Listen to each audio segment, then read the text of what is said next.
Bonjour, alors je vais vous parler de stratégie de contenu et plus particulièrement comment commencer.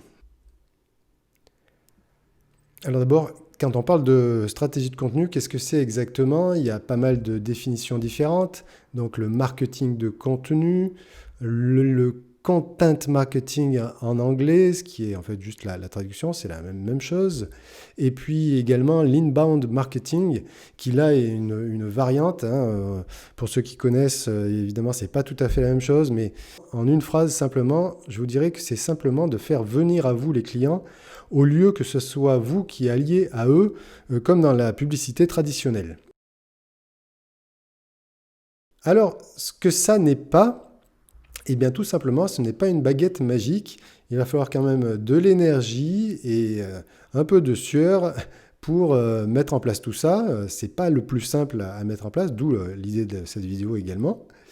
Et surtout, donc, ce n'est pas une démarche à court terme. D'où l'importance de bien réfléchir à sa stratégie en amont. Et c'est ça qui va justement décider à moyen et long terme de la réussite de vos actions. Et donc, heureusement, de toute façon, c'est sûr, c'est pas un gadget non plus à la mode. Donc, dire que c'est pas une baguette magique et une démarche à court terme, disons que c'est plutôt l'aspect un peu négatif. Mais ce qui est intéressant, c'est que c'est pas une simple mode. Ça fonctionne aujourd'hui. Le marketing digital a bien évolué, est bien présent, nos habitudes également. Donc, on a tout à gagner à mettre en place cette stratégie de contenu. On passe très souvent à l'étape de définition de ces objectifs parce que ça paraît très bateau. Dans un sens, ça l'est effectivement. Mais je ne sais pas si vous seriez capable là tout de suite d'écrire quels sont vos objectifs et d'autant plus d'une façon qui vous permette d'entrer dans l'action. Cette façon qui permet d'entrer dans l'action, on a un acronyme, c'est SMART. Alors SMART, qu'est-ce que ça veut dire? Ça permet de définir son objectif précisément. Donc le S, c'est spécifique, donc avec précision. Le M, mesurable, ça vous permet d'avoir un critère d'évaluation. Le A pour atteignable, donc est-ce que vous avez les ressources, est-ce que vous êtes dans les conditions à pouvoir atteindre cet objectif? Le R de réaliste, est-ce qu'on est en train de complètement rêver ou est-ce qu'on est dans le monde que l'on connaît et que l'on maîtrise avec une expérience qu'on a déjà acquise? Le T pour temporel, on se donne une date à laquelle on peut faire le point ou on peut se permettre également, d'ailleurs, de remettre en question sa propre stratégie et ses propres objectifs. Votre cible. Dans la stratégie de contenu, c'est ce qu'on appelle les personas à définir. Alors, qu'est-ce que c'est qu'une persona? C'est en quelque sorte le client idéal. C'est une fiche qui va regrouper les caractéristiques de ce client-là, qui va vous permettre de le décrire précisément comme une vraie personne. Et ce que je vous conseille, parce que comme en général, le défaut c'est qu'on veut un peu cibler tout le monde, on est trop large et on prend énormément de cibles différentes.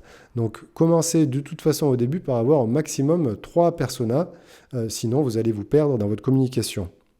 Ça veut dire aussi, les personas, c'est tout simplement à qui veut-on parler.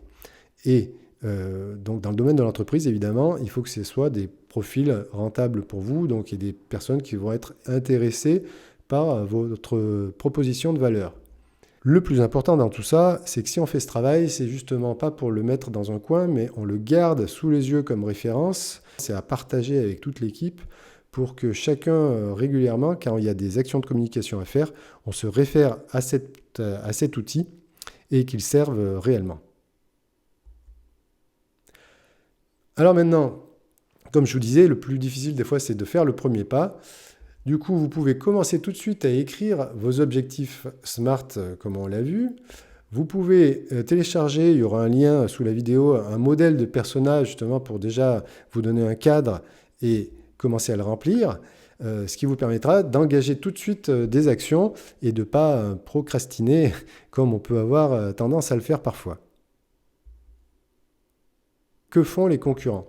Donc on peut faire un petit benchmark, et ça c'est assez simple sur Internet, c'est intéressant, puisque justement la communication est faite pour être visible. Vous pouvez lister 3 de vos concurrents, et voir si eux ont mis en place justement du content marketing, depuis quand. Pour savoir ça, vous allez sur les réseaux sociaux, vous allez sur leur site, et vous regardez s'ils ont un blog, s'ils publient régulièrement sur Facebook. Vous pouvez regarder grâce au contenu qu'ils peuvent avoir publié. À votre avis, quelle est leur cible principale? Quel est leur média principal? Alors quand je dis média, c'est plutôt est-ce que ça va être des articles de blog donc textuels ou est-ce que ça va plutôt être de la photo sur Pinterest par exemple, Instagram, ou est-ce que ça va plutôt être de la vidéo sur YouTube? Voilà, donc ça vous montre un peu quelle est leur stratégie.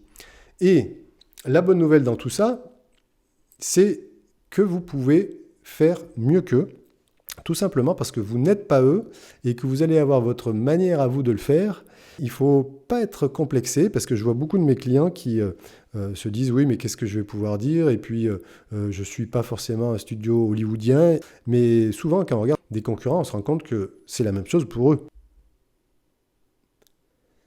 Je vais vous parler de deux outils qui peuvent vraiment vous aider à démarrer, à cadrer des contenus, à faire des choix pertinents dans votre stratégie.